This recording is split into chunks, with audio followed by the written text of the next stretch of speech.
Welcome to Tej civils. मेरा नाम है दिनेश रेकवानी और जैसा आप सभी लोगों को पता होगा कि आरपीएससी ने 2026 के अपने एग्जाम के लिए अपना नया सिलेबस और नया पैटर्न घोषित कर दिया है। तो अब ये बहुत ज़रूरी हो जाता है कि सबसे पहले हम इस सिलेबस को, इस पैटर्न को अच्छे से समझ लें, ये देख लें कि हम लोगों की जो अभी तक की तैयारी थी उसमें हम कहाँ स्टैंड कर रहे हैं, और अब जो आरपीएससी ने सिलेबस चेंज किया है और जो अप्रोच चेंज की है और जो पैटर्न चेंज किया है उसके अकॉर्डिंग हमें क्या क्या एडजस्टमेंट्स करने हैं। तेज सिविल्स के प्लेटफॉर्म पर आपको सारे सब्जेक्ट्स के बारे में इस तरीके से बता दिया जाएगा।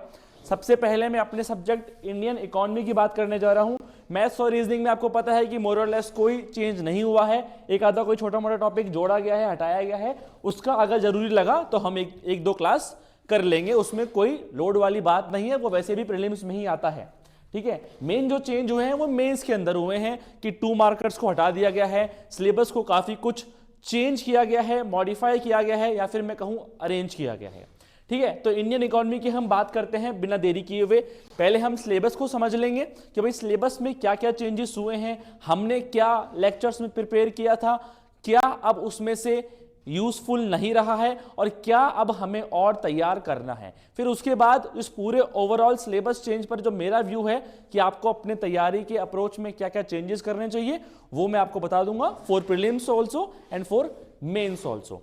तो सबसे पहले हम बिल्कुल पॉइंट बाय पॉइंट देख लेंगे, ठीक है, कि प्रीलिम्स का सिलेबस पहले क्या था, नया क्या है। अब अगर मैं बात करूं इंडियन इकोनॉमी की, तो देखने में ऐसा लगता है प्रथम दृष्टया जब आप पूरे सिलेबस को देखते हैं, पुराने वाले को और नए वाले को, तो सारे सब्जेक्ट्स में से सबसे बड़ा जो चेंज हमें दिखाई देता है वो इंडियन इकोनॉमी के सिलेबस में ही दिखाई देता है। और पहली बार देखते ही हमें ऐसा लगता है कि अरे यार ये क्या हुआ, क्या तो सिलेबस था और कुछ वर्ड्स, कुछ पैटर्न कुछ मैच नहीं कर रहा है। अगर हम जब फर्स्ट टाइम देखते हैं तो क्या हमारी की हुई तैयारी पूरी बर्बाद हो गई, क्या अब हमें पूरे नए सिरे से इंडियन इकोनॉमी को पढ़ना पड़ेगा? तो जी नहीं दोस्तों, ऐसा नहीं है। अगर आप सभी लोगों में से जिसने भी मेरा ओरिएंटेशन वाला लेक्चर देखा था जिसमें मैंने ये सिलेबस को डिस्कस किया था, या फिर मेरे साथ जो मैंने क्लासेस करवाई हैं वो पूरी क्लासेस करी हैं, तो आप सभी लोगों को अच्छे से याद होगा कि जब मैं सिलेबस समझा रहा था तो मैंने यही बात करी थी कि आरपीएससी का इंडियन इकोनॉमी का सिलेबस जो है बिल्कुल भी अरेंज्ड नहीं है। कुछ भी टॉपिक किसी भी तरीके से लिखे हुए हैं, कुछ बहुत छोटे टॉपिक्स जैसे ई कॉमर्स को अलग से शो कर दिया, और कुछ बहुत बड़े टॉपिक्स जैसे कि डायरेक्ट टैक्स को उन्होंने मिक्स कर दिया और सीधे जीएसटी को लिख दिया। तो और अकाउंट्स जैसे टॉपिक, जब भी मैं अकाउंट्स पढ़ाता था इकोनॉमी के अंदर, तो मैं हमेशा यही कहता था कि पता नहीं आरपीएससी ने ऐसा क्यों कर रखा है कि अकाउंटिंग जो अपने आप में एक अलग टॉपिक है उसको इकोनॉमी के अंदर डाल रखा है। तो आरएएस में तो इन्होंने ये सुधार कर दिया, एसआई वाले बच्चों के साथ ये सुधार नहीं किया गया है, लेकिन फिर भी आपको सॉरी लोड लेने की नीड नहीं है। जैसा मुझे लगता है कि अकाउंटिंग से मुश्किल कोई सवाल आएगा, फिर भी हमें एसआई के पर्पज से भी जितना भी बेसिक मैंने 1-1.5-2 घंटे में आपको पढ़ाया है, एटलीस्ट उतना हमें तैयार करके जाना है। ठीक है, तो चलिए हम नए सिलेबस को और ओल्ड सिलेबस को देख लेते हैं कि क्या वास्तव में ये सच है कि सब कुछ चेंज हो गया है, या फिर जो ओल्ड सिलेबस है उसको ही सही तरीके से अरेंज किया गया है, टॉपिक्स को सही तरीके से लिखा गया है और सिर्फ कुछ टॉपिक्स को ही हटाया गया है और कुछ 1-2 नए टॉपिक्स जोड़े गए हैं। चलो प्रीलिम्स में देख लेते हैं। मैंने नए वाले सिलेबस को 13 ब्रॉड टॉपिक्स के अंदर डिवाइड कर दिया है और उनकी नंबरिंग कर दी है। ठीक है, यहां पर जो येलो से हाईलाइटेड है उसका मतलब यह है कि ये टॉपिक जो है आउटराइटली नए जोड़े गए हैं, जो पुराने सिलेबस में डायरेक्टली मेंशन नहीं थे। ठीक है, और पुराने सिलेबस में मैंने इसकी नंबरिंग इस तरीके से करी है कि ये फर्स्ट वाला टॉपिक पहले से यहां मौजूद था। ठीक है, और रेड का मतलब है कि ये टॉपिक अभी डिलीट हो चुके हैं सिलेबस। ठीक है, तो फर्स्ट टॉपिक इन्होंने लिख दिया एकदम जिस तरीके से हमने क्लास करी ना, एकदम अरेंज करके। आपने लेक्चर प्लान देखा होगा, जिस तरीके से अरेंज करके हमने क्लास करी है, मोर और लेस सब उसी तरीके से सिलेबस पूरा हमारा डिजाइन हो चुका है। सबसे पहले हमने इकोनॉमिक ग्रोथ और डेवलपमेंट को ही पढ़ा था, और यहां पर भी पहला टॉपिक वही है, इकोनॉमिक ग्रोथ एंड डेवलपमेंट। और आप देखेंगे तो यहां पर ग्रोथ एंड डेवलपमेंट के नाम से टॉपिक पहले से ही हमारे पास था। ठीक है, उसके बाद सेकेंड टॉपिक जो कि अभी नया ऐड किया गया है सिलेबस के अंदर, वो है environmental degradation and sustainable development. अगर आपने आरएएस मेंस का सिलेबस देखा होगा पहले वाला, तो sustainable development and climate change नाम से मेंस में जरूर था ये टॉपिक, लेकिन प्रीलिम्स में ये टॉपिक नहीं था। अब ये क्या है, ये अपने आप में इतना ब्रॉड टॉपिक है। जैसे मैं कह रहा हूं एनवायरनमेंट, तो यूपीएससी में ये अपने आप में अलग टॉपिक है जिसमें प्रीलिम्स में 10 से 15 सवाल आते हैं, ठीक है, और मेंस में भी 3 से 4 सवाल यूपीएससी में आते हैं। उसकी अच्छी खासी कंप्लीट एक अलग सब्जेक्ट के रूप में तैयारी होती है। लेकिन क्योंकि यहां पर इन्होंने इकोनॉमी के अंदर इसको लिखा है तो हम उसके अकॉर्डिंग ही इसको पढ़ेंगे। यानी कि जो हमारी इकोनॉमिक एक्टिविटीज हो रही हैं उनका जो एनवायरमेंटल इंपैक्ट है उसको हमें तैयार करना है। इसका मतलब ये नहीं है कि यहां पर आपको एनवायरमेंट, पारिस्थितिकी तंत्र, वो सब पढ़ना है। That is not the thing, ठीक है। वो सब वैसे साइंस के सिलेबस में ऑलरेडी है तो वहां आप पढ़ ही लेंगे, पर यहां पर आपको वो पढ़ने की जरूरत नहीं है। यहां पर है एनवायरमेंटल डिग्रेडेशन, तो यहां पर आप सिर्फ ब्रॉड चीजें पढ़ लेंगे। जैसे कि अगर मैं प्योर एनवायरमेंट टॉपिक की बात करूं तो यहां पर आप पेरिस ट्रीटी, क्योटो प्रोटोकॉल्स और जो वो सारी चीजें हैं उनको जरूर एक बार देख लेंगे, ठीक है। हो सका तो मैं आपको ये प्रिपेयर करवा दूंगा एक टॉपिक, क्योंकि ये नया है। मेंस में ऑलरेडी ये था sustainable development and climate change के नाम से, ठीक है। सस्टेनेबल डेवलपमेंट ऑल्दो हमने तब भी प्रिपेयर किया ही था। जब मैंने डेवलपमेंट की बात करी तो डेवलपमेंट में मैंने इंक्लूसिव डेवलपमेंट और सस्टेनेबल डेवलपमेंट के बारे में बात की थी, और सस्टेनेबल डेवलपमेंट के जो 17 गोल्स हैं और इसके अलावा जो हमारा नीति आयोग का इंडेक्स है उसकी भी बात हम कर चुके थे, ठीक है। तो ये टॉपिक वो टॉपिक है जो आपको थोड़ी सी मेहनत और करनी पड़ेगी, जो हमने पहले मेहनत की थी उससे भी थोड़ा आगे बढ़ के। यानी बस आपको ध्यान ये रखना है कि अब हमें हर एक चीज का एनवायरमेंटल इंपैक्ट को ध्यान रखना है। अगर हम इंडस्ट्री वाला टॉपिक पढ़ रहे हैं तो जब अगर मैं कोई इंडस्ट्री पढ़ रहा हूं तो मुझे उसका एनवायरमेंटल इंपैक्ट भी अब ध्यान रखना है। प्रीलिम्स में वहां से स्टेटमेंट बेस्ड सवाल आ सकता है और मेंस में तो सवाल इससे बन ही सकता है, ठीक है। इसके बाद जो पहला टॉपिक है फिर से आरपीएससी ने उसको पकड़ा, ठीक है। कायदे से मेरे अकॉर्डिंग ये टॉपिक पहले आना चाहिए था। जब आप लिख रहे हो इकोनॉमिक ग्रोथ एंड डेवलपमेंट तो उसी के बाद आपको उसका जो एक्सटेंशन पार्ट है वो भी लिखना चाहिए था, पर कोई बात नहीं, आरपीएससी ने जस्ट नीचे लिख दिया मेजरमेंट ऑफ डेवलपमेंट, यानी डेवलपमेंट को आप कैसे मापोगे। फिर उसके बाद डैश करके लिखा कन्वेंशनल मेथड्स और एचडीआई एंड रिलेटेड इंडाइसेस या फिर इंडेक्सेस, ठीक है। अब कई लोग सोचेंगे कि यार इस पूरे सिलेबस में नेशनल इनकम वाला हमारा टॉपिक, जीडीपी वाला टॉपिक जो कि सबसे इंपॉर्टेंट टॉपिक था, हर साल एक सवाल या 2 सवाल उससे आया करते थे, क्या आरपीएससी ने उसको हटा दिया है क्या? जी नहीं, आरपीएससी ने उसको हटा नहीं दिया, अपने सिलेबस में छुपा दिया है। मेजरमेंट ऑफ डेवलपमेंट के अंदर कन्वेंशनल मेथड क्या होता है भाई? आप विकास को नापने का जो कन्वेंशनल मेथड है इसका मतलब क्या है? मैंने आपको समझाया था ना, ग्रोथ और डेवलपमेंट में अंतर। ग्रोथ का मतलब क्या था? सिर्फ आर्थिक आधार पर आप आगे बढ़ रहे हो, यानी सिर्फ आपकी जीडीपी ग्रो हो रही है। और डेवलपमेंट में क्या था कि आर्थिक आधार पर तो आगे बढ़ ही रहे हो, पर साथ में हेल्थ, एजुकेशन, लाइफस्टाइल, ये सब भी हमारा बढ़िया हो रहा था, और उसका जो आपका मापक था वो एचडीआई था। तो वही चीज है ये कन्वेंशनल मेथड, मतलब वही आपका जीडीपी, वही आपका जीएनपी, वही आपका जीवीए। वो सारी बातें सिलेबस से नहीं हटी हैं और अभी भी वो इक्वली इंपॉर्टेंट है, ठीक है। जब आपको मैं मेंस का सिलेबस दिखाऊंगा ना तो मैं आपको प्रूफ कर दूंगा कि ये टॉपिक पहले से और ज्यादा इंपॉर्टेंट हो चुका है, क्योंकि पहले ये केवल प्रीलिम्स में था और अब तो ये मेंस में भी आ गया है, ठीक है। तो कन्वेंशनल मेथड जो है इसका मतलब आपका जीडीपी, जीएनपी ही है। तो ये मिसकंसेप्शन मत पालना कि अब ये टॉपिक हमारे सिलेबस से हट चुका है।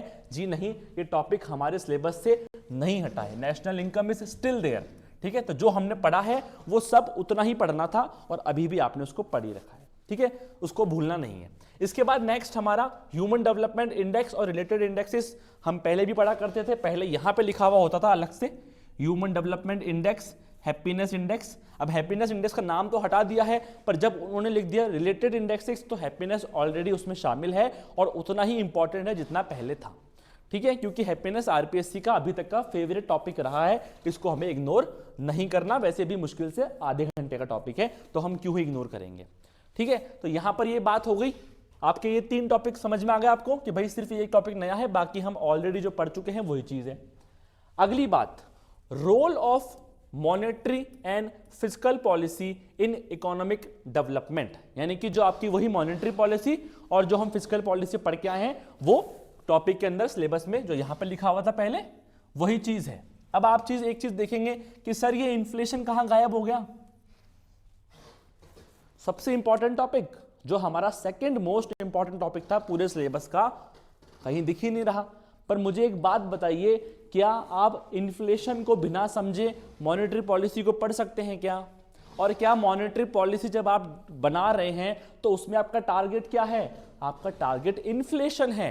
तो मॉनेटरी पॉलिसी के अंदर वैसे भी इन्फ्लेशन अपने आप में ही इंक्लूडेड होता है, ना तो यूपीएससी के सिलेबस में कहीं हम अलग से ऐसे लिखते हैं कि इन्फ्लेशन और मॉनेटरी पॉलिसी अलग अलग हैं, बल्कि वो दोनों क्या हैं, एक ही हैं। इसलिए जब आरपीएससी इसको अलग अलग भी लिखती थी पहले, तब भी मैंने आपको इसको एक साथ ही पढ़ाया था, क्योंकि वो लिंक टॉपिक है और सभी लोग उसको एक साथ ही पढ़ाते हैं।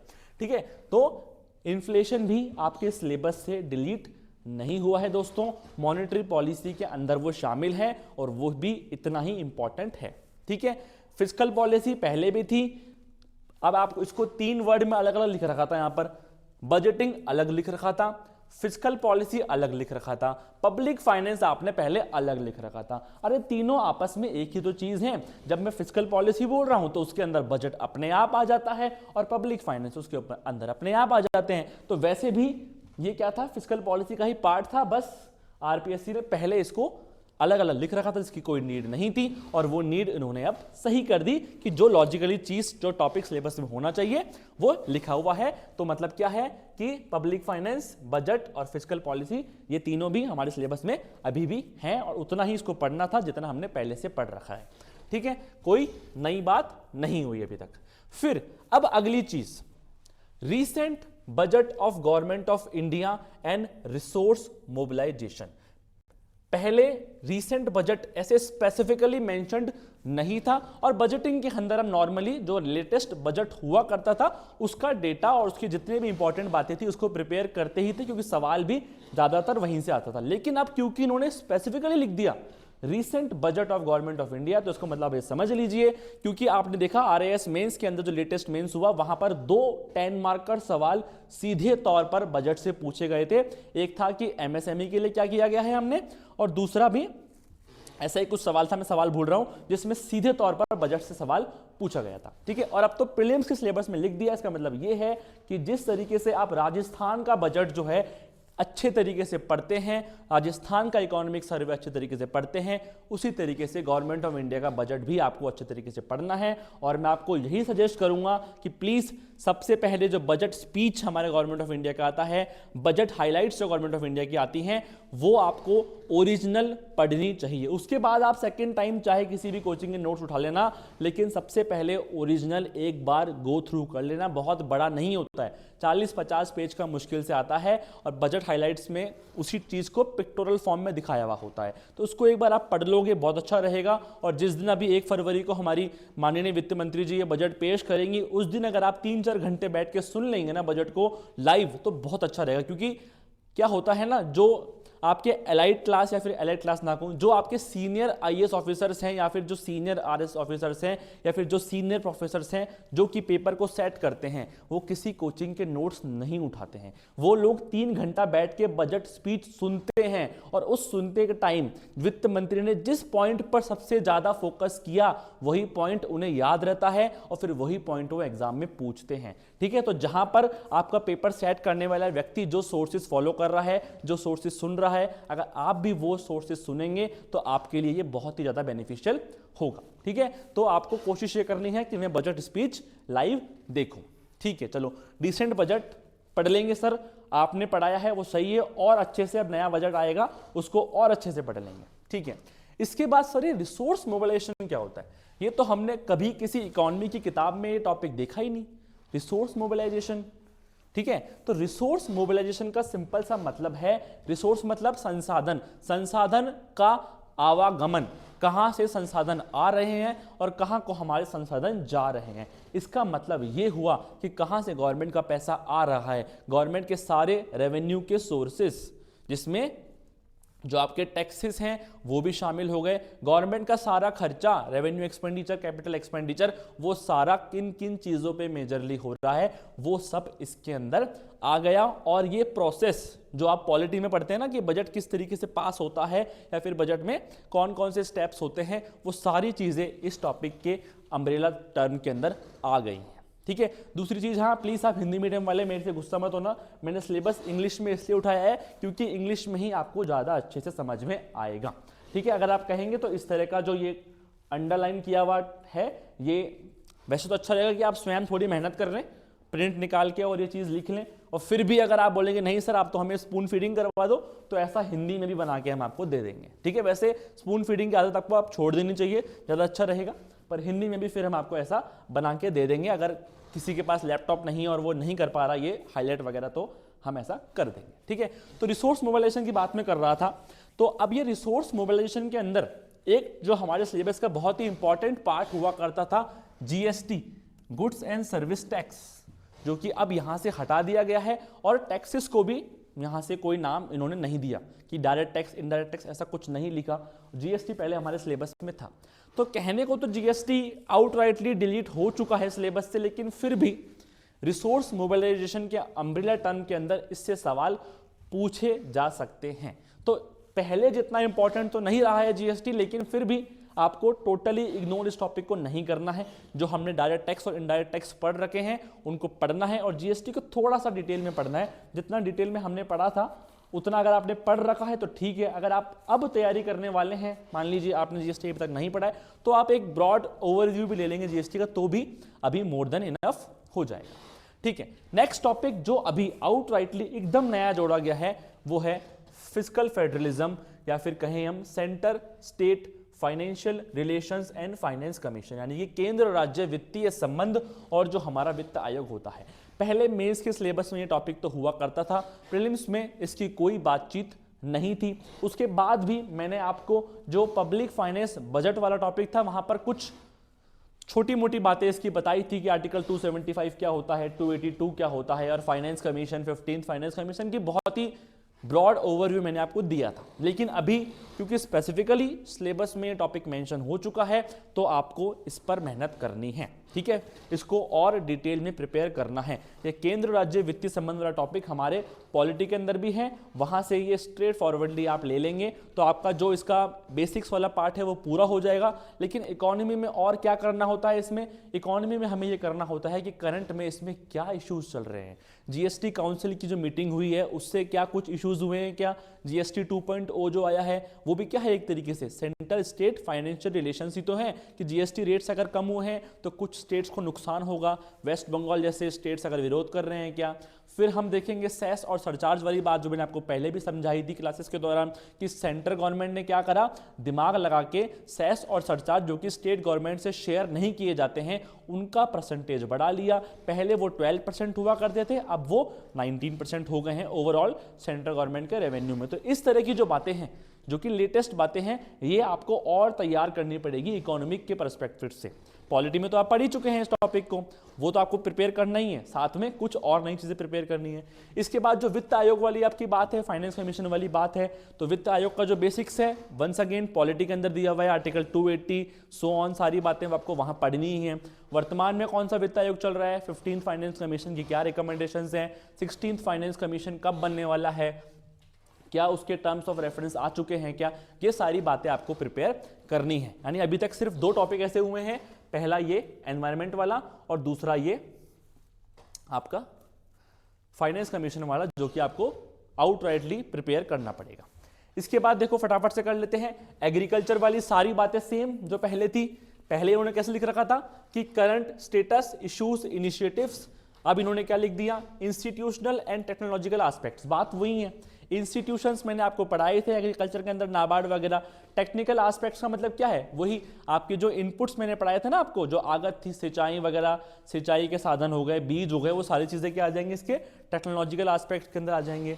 रिफॉर्म्स इन इंडियन एग्रीकल्चर की मैंने पूरी बात आपसे करी थी, किस तरीके से 1950 से लेकर 1991 तक और 1991 से वर्तमान तक क्या क्या चेंजेस एग्रीकल्चर के अंदर हुए हैं, वो सब हमने बात की थी। चैलेंजेस की बात हमने करी ही थी, और गवर्नमेंट इनिशिएटिव्स तो हमने एक्सटेंसिवली उस समय भी किए थे, और अभी वर्तमान में भी लास्ट जो 2 वीडियोस आए थे उसमें हमने एग्रीकल्चर के सारे इंपॉर्टेंट गवर्नमेंट इनिशिएटिव्स की बात कर ली है। यानी एग्रीकल्चर वही है सेम जो आपने पढ़ा था, कुछ आपको अलग से करने की इसमें जरूरत नहीं है।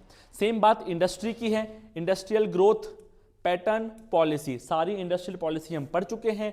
इंडस्ट्रियल रिफॉर्म्स, जो सिंपल सी बात है कि जो जो चेंजेस हुए हैं पॉलिसीज के अंदर वो सारे इंडस्ट्रियल रिफॉर्म्स के अंदर आ जाएंगे। और एलपीजी जैसे पहले था वैसे ही अभी भी सिलेबस में दिया हुआ है, जो हमने अलग से एक चैप्टर में पहले भी किया था और अभी भी कर लिया था हमने, मतलब अभी भी आपको करना ही है। 9th टॉपिक यहाँ पर ऐसा का ऐसा लिखा हुआ था, यानी कोई इसमें चेंज नहीं है, बस केवल उसकी पोजीशन बदल दी गई है।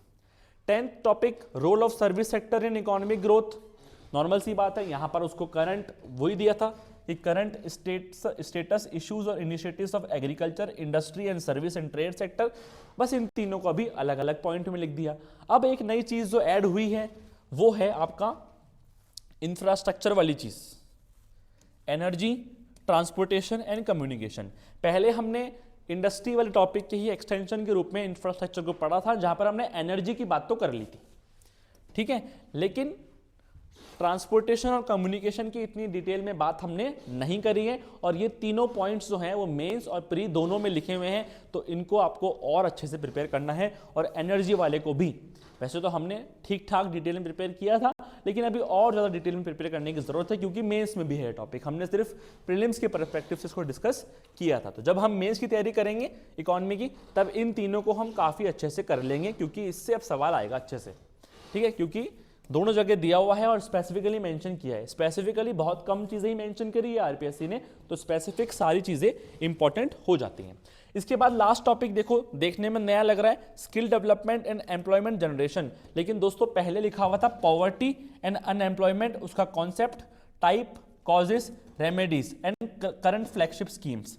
तो अब पॉवर्टी और अनएम्प्लॉयमेंट को सॉल्व करने के लिए क्या करना पड़ेगा? सिंपल सी बात है, आपको एम्प्लॉयमेंट देना पड़ेगा, आपको स्किल डेवलपमेंट करना पड़ेगा। तो पहले प्रॉब्लम के रूप में लिखा हुआ था, अभी उसको सॉल्यूशन के रूप में लिख दिया है, तो कुछ नई बात नहीं है। हमने सारी जो स्किल डेवलपमेंट की और जो एम्प्लॉयमेंट जनरेशन की स्कीम्स हैं वो सारी हमने कवर कर ली थी क्लासेस में पहले भी, और अभी जो हम क्लासेस कर रहे हैं current flagship schemes of government of India, उसके अंदर भी हम जितना भी नया डेवलपमेंट इसमें हुआ है, जैसे कि वीबीजी राम एक्ट वगैरह, वो सब हम अभी कवर करने वाले हैं, ठीक है। इसके बाद लास्ट टॉपिक दिया हुआ है आपको सोशल जस्टिस एंड एम्पावरमेंट, जो कि पहले लिखा हुआ था प्रोविजंस फॉर वीकर सेक्शन के नाम से, यानी क्या कर दिया, इसका नाम बदल दिया। लेकिन जब इन्होंने सोशल जस्टिस लिखा है वर्ड, तो याद रखिएगा यहां पर हेल्थ और एजुकेशन वाले टॉपिक जो कि पहले आउटराइटली मेंशन नहीं थे, ऑल्दो मैंने तब भी क्लासेस में इनको कवर करवाया था प्रोविजंस फॉर वीकर सेक्शन के अंदर ही, लेकिन अब वो डायरेक्टली मेंशन हो चुके हैं, क्योंकि सोशल जस्टिस पे सबसे पहले हेल्थ और एजुकेशन ही आता है, ठीक है। तो हेल्थ एंड एजुकेशन और एम्पावरमेंट, यानी वही सारे जितने भी हमारे वीकर सेक्शंस हैं उनके लिए गवर्नमेंट ऑफ इंडिया की क्या स्कीम्स हैं और उन वीकर सेक्शंस की क्या क्या अपनी अपनी प्रॉब्लम्स हैं, वो सब आपको प्रिपेयर करनी है। पहले भी करी थी, अभी भी करी थी। चलो अभी देखते हैं कि पुराने सिलेबस में से क्या कुछ डिलीट हुआ है। इस पुराने सिलेबस का पॉइंट कहां पहुंच गए वो तो देख के पता चल रहा होगा। अब रेड में 3 टॉपिक हैं। फर्स्ट टॉपिक है आपका बैंकिंग। अब बैंकिंग का कोई भी आपको प्रीलिम्स में यहां पर नहीं दिख रहा है, ठीक है। मॉनेटरी पॉलिसी दिख रहा है, लेकिन मॉनेटरी पॉलिसी का बैंकिंग से इतना कोई खास डायरेक्ट रिलेशन नहीं है। तो जो हमने बैंकिंग का बहुत ही बेसिक पार्ट पढ़ा था ना, कि कितने तरह के बैंक्स हैं, सो ऑन, डेवलपमेंट बैंक्स के बारे में पढ़ा था, वो सब चीजें अगर आप एक बार छोड़ के भी जाएंगे ना प्रीलिम्स में तो काम चल जाएगा, कोई दिक्कत वाली बात नहीं है, क्योंकि अभी डायरेक्टली मेंशन नहीं है और वैसे भी इतने कोई सवाल इससे पीवाईक्यू में आए भी नहीं थे। तो वो वाला पोर्शन आप पूरा छोड़ देना, लेकिन हाँ सीआरआर, एसएलआर वो सब इंपॉर्टेंट है, बिकॉज क्या है वो आपके मॉनेटरी पॉलिसी के टूल्स है, ठीक है। तो वो सब आपको पढ़ना है। बैंकिंग आप उस तरीके से छोड़ सकते हो जो बेसिक वाला पार्ट है। अकाउंटिंग मैं बोल बोल के परेशान हो गया था क्लासेस में, लगता है मेरी आवाज पहुंच गई वहां तक, और अकाउंटिंग को जो है वो सिलेबस से डिलीट कर दिया गया है।